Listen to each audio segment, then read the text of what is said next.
I had 4 employees, my competitor had 4 employees, but he made twice more money than me, and I was pissed until I fixed one thing and my revenue tripled without hiring anyone. And that one thing is managing outcomes instead of managing people. In this video, I'm going to show you how to increase your team's results in 3 simple steps. And the first step is what they have to do. The second step is how they have to do it.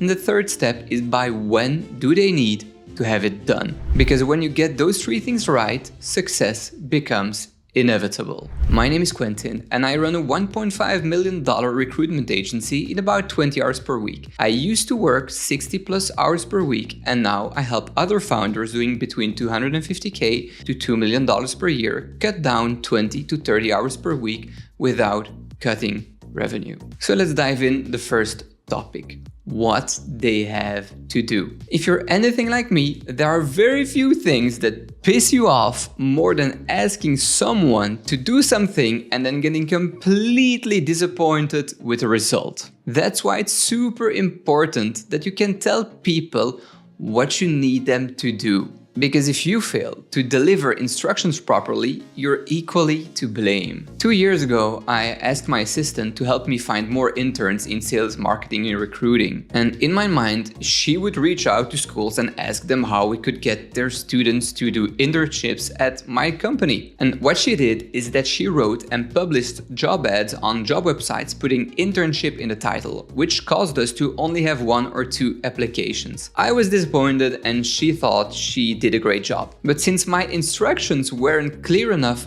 I also had to blame myself. If they're confused, you're responsible. And this is how I do it now. So let's talk about why your employees don't perform and how to fix it, aka how to get people to do the things you want them to do in the way you want it to be done, without annoying the living hell out of you, so you can finally trust them and focus on growing your business. And the first step, as I said, is focusing on what they have to do. So the first thing you want to do is give people a clear ask. And by a clear ask, let's say we're taking John, and John is your sales rep, and you want to ask John to get you an extra 10K next month. So you can say, hey John, I would like you to find more clients and sell them for $10,000 worth of product or service. And that's the first thing you want to do. You tell them what they need to do and what the result is expected of them. So you find more clients, 10K in revenue. And then you also tell them why it matters. Because when people know why something matters, they will be either more motivated to do it or they will have less things against doing it. So for example, when people know why they have to do something, they will do it because they understand why it matters and they understand the consequences of their actions. So you might say, hey John, because we need those 10K, because when we get those 10K, we will be able to invest in that new CRM system, and that CRM system will allow you to track your clients and prospects more easily, which will then in turn allow you to make more sales. So you tie the outcome to something that affects them, which should kind of motivate them in some way, or at least they will know why they are doing it. And then what you want to do next is to have people repeat it back to you.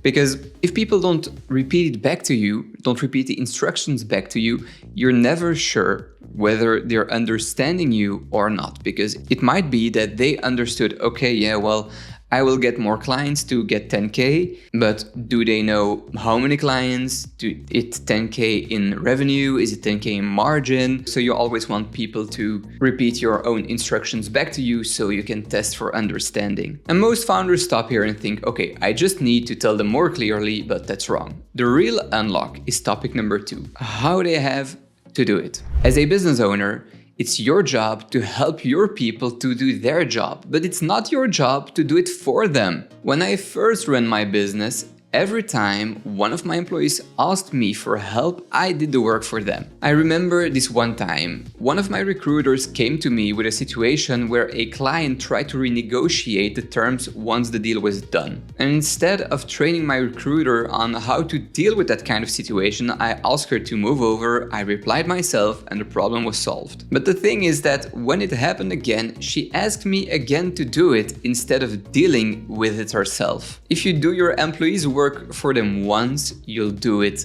forever. So let me show you how to teach your team to do their jobs the right way. The first thing you should do every time is you give them the playbook. And the playbook, the manual, the blueprint, call it however you want, is that you give them a clear outline, you give them a clear documented thing through which they can go to look how things should be done. Because if it's not clear to them, if it's not written down, you leave all the room in the world for interpretation, which means that they can do it however they want it to do. And for argument's sake, we can say that's good for creativity and ownership and whatnot.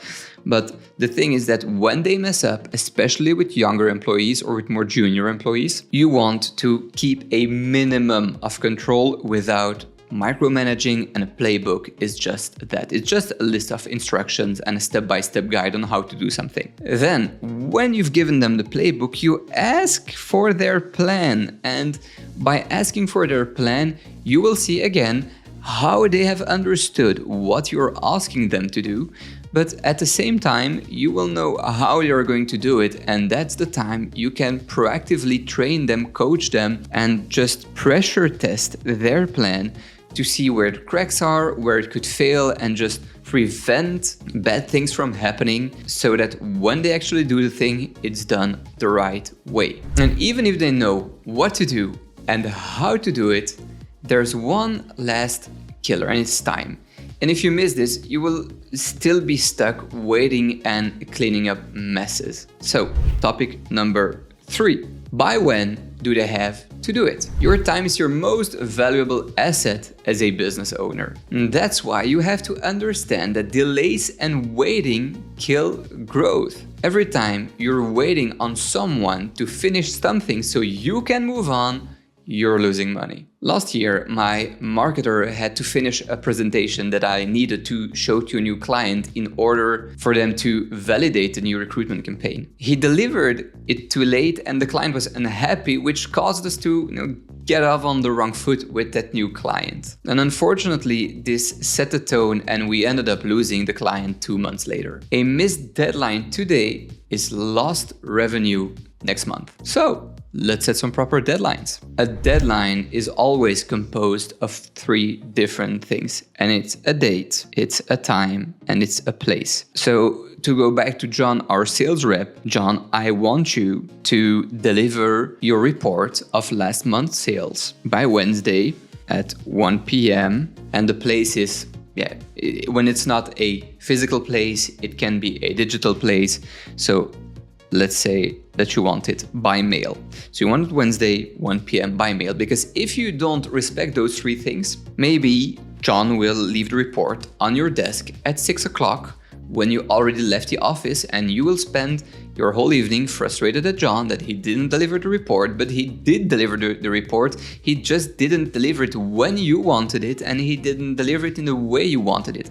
But if you don't specify where and how you want that report, you shouldn't be surprised that people start creating their own version of what right looks like. So the first thing you want to do, as I said, is date, time, and place. And then you want to get a real commitment. And by a real commitment, it means that the thing should be set in stone, you should be able to count on it, and you should be able to trust John 100% that is going to come through and that you will have your report by email on Wednesday before 1 p.m. And how you can test if something is a commitment is just asking people, hey John, is this a commitment? Are you going to actually deliver it by then? And if he says yes, well, then what you want to do is clear blockers. And you ask him like, okay, John, what could possibly get in your way that could cause you not to deliver the report by mail on Wednesday at 1 p.m.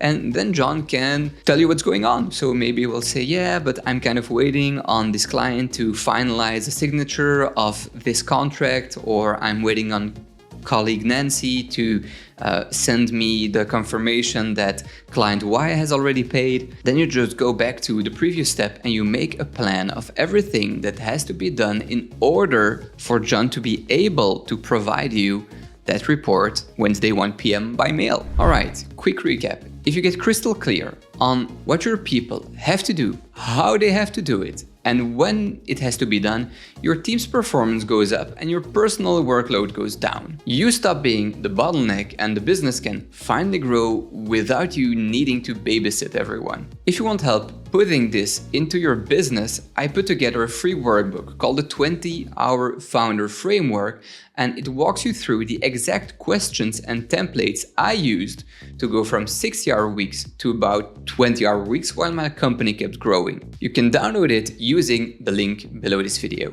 And if you're a founder doing between $250K to $2 million a year, and you've got a small team and you want to cut down to 20 to 30 hours a week in the next 90 days without cutting profit, there is also a link to book a free 20-hour founder audit with me. And on that call, we'll map out where your next 20 hours are hiding, which roles you need, and what systems to put in place so the business can run without you. If you found this useful, hit like, subscribe to the channel, and share this with one founder friend who's stuck in her business. Thanks for watching, and I'll see you in the next one.